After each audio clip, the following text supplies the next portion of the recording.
Группировка, куда входят десятки человек, держит в страхе микрорайон в Калининском районе города Челябинск.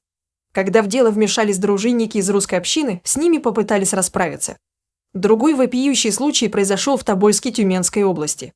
Там таксист приставил пистолет к голове пассажира, угрожал и утверждал, что ему за это ничего не будет. В городке Саратовской области вспыхнул скандал. Глава армянской диаспоры был вынужден извиняться за некрасивый поступок своего сына. Обо всем этом мы и расскажем в этом выпуске.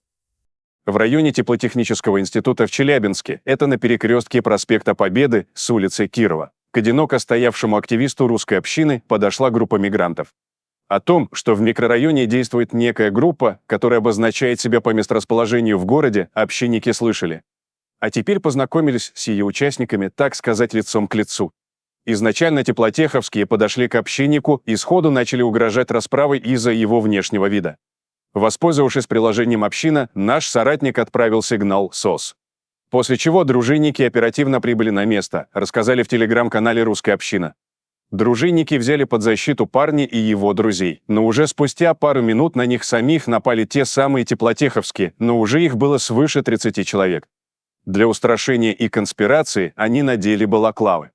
Они использовали травматическое, перцовое и иное оружие. Одного из общинников ранили из осы, травматическое оружие, ему сейчас оказывается медицинская помощь. Написали в телеграм-канале общины. На записи с камер наружного наблюдения видно, что потасовка происходит прямо возле магазинов и остановки общественного транспорта. Там, где проходят горожане, открылась стрельба, и толпы устрашающего вида людей бросились в разные стороны. Активисты дали теплотеховским отпор, и те были вынуждены отступить в ближайшие дворы. Сообщение об инциденте поступило в Калининский отдел полиции. В пресс-службе ГУ МВД по Челябинской области прокомментировали произошедшее. Сотрудниками полиции установлено, что между подростками произошел словесный конфликт, в ходе которого обе стороны позвали на помощь знакомых и друзей. В результате произошедшего заявлением о причинении травмы живота обратился один человек. В полиции подчеркнули, что установлены большинство участников инцидента, проводится дальнейшая работа, направленная на выяснение причин и обстоятельств. Район Теплотехнического института мигранты облюбовали уже давно. Они там в огромном количестве живут и работают, в местных ларьках и торговых развалах. Их дети ходят в среднюю школу номер 6, где приезжих настолько много, что это учебное заведение сделали чуть ли не экспериментально-образцовым по работе с детьми мигрантов. Выходцам из Средней Азии на теплотехе настолько вольготно, что они ходят исключительно в национальных одеждах. Нередко среди женщин можно встретить облачившихся в никабы, черные головные уборы, полностью скрывающие лицо. В начале ноября в Тобольске Тюменской области произошел вопиющий случай, который обратил на себя внимание не только правоохранителей, но и представителей государственной власти. 46-летний таксист Саид Ахмед угрожал убийством своему пассажиру.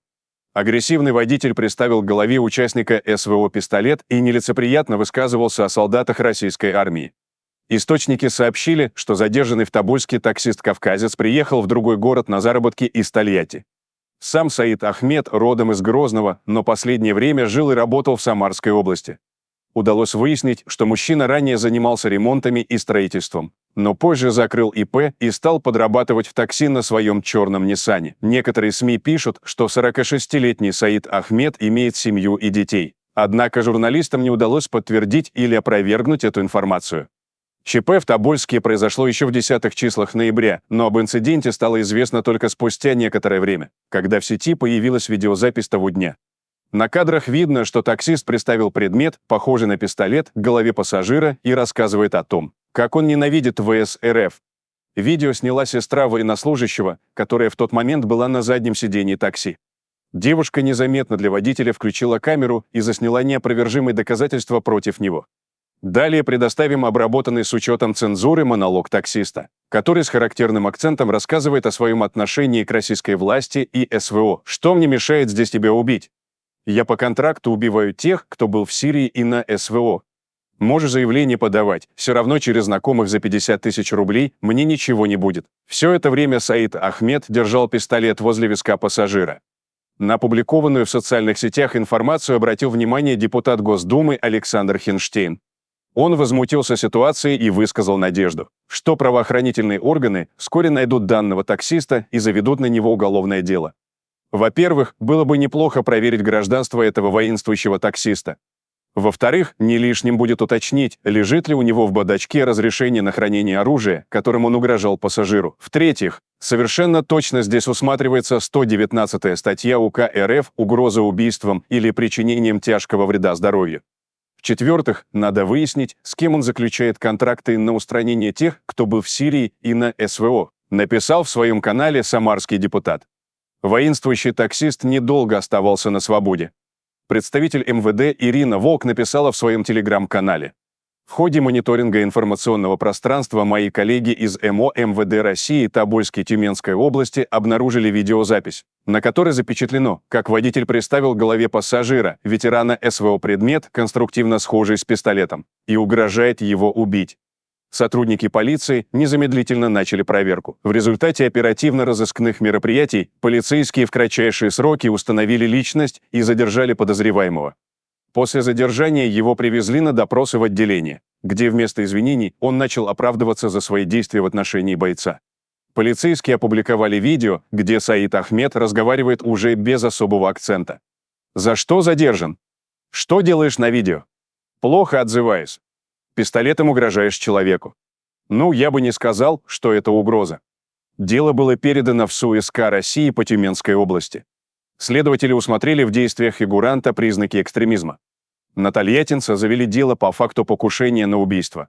Расследование взял под личный контроль председатель СК РФ Александр Бастрыкин. Ведется расследование». В городе Балаково Саратовской области произошел инцидент, который не оставил равнодушным ни жителей, ни пользователей соцсетей. В Саратовской области председатель региональной общественной организации Национально-культурный армянский центр «Урарту» Петик Аспаян был вынужден публично извиниться перед жителями России за происшествие с участием его сына. Аспаян возглавляет армянскую диаспору в городе Балаково. Его стремление к справедливости и, наверное, желание извиниться оказалось настолько сильным, что он направил в редакцию информагентства письмо, в котором просит опубликовать его заявление по поводу случившегося. А что, собственно, случилось, что папа так резко вступился за отпрыска? А вот что: в ночь с 16 на 17 ноября в клубе «Амбар» молодой и горячий мужчина с окладистой бородой, схватив девушку за волосы, протащил ее по всему залу со словами «Где они?». Все происходящее попало на видео. По пути молодчику под горячую руку попадает еще одна девушка. В ее адрес неадекват начал кричать, что он сделает с ее матерью. Это если очень мягко сказать. После того, как видео попало в сеть, на все произошедшее обратили внимание следователи. В СУСК России возбудили уголовное дело по статье «Грубое нарушение общественного порядка, выражающее явное неуважение к обществу, совершенное с применением оружия или предметов, используемых в качестве оружия».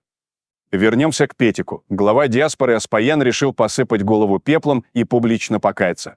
На видео видно, как мой сын таскает за волосы девушку. История для моей семьи очень неприятная. Я к тому же являюсь руководителем армянской диаспоры нашего города, признался мужчина, принося извинения. Речь идет о 25-летнем сыне Аспаяна, который, видимо, возомнил себя какой-то голубой кровью в регионе. Именно он таскал за волосы и оскорблял девушку, упоминая связи с ее ближайшей родственницей. Но лидер диаспоры особенно отметил, что ситуация выглядит не совсем так, как ее пытались представить распространившие видео паблики. Считаю, что обе стороны молодых людей повели себя, мягко сказать, весьма некорректно. Девушка в адрес моего сына выругалась матом, замечу, на армянском языке. Зачем она это сделала? Потом она подозвала молодых людей, один из которых пробил моему сыну голову тяжелым предметом, после чего убежал, заявил Аспаян.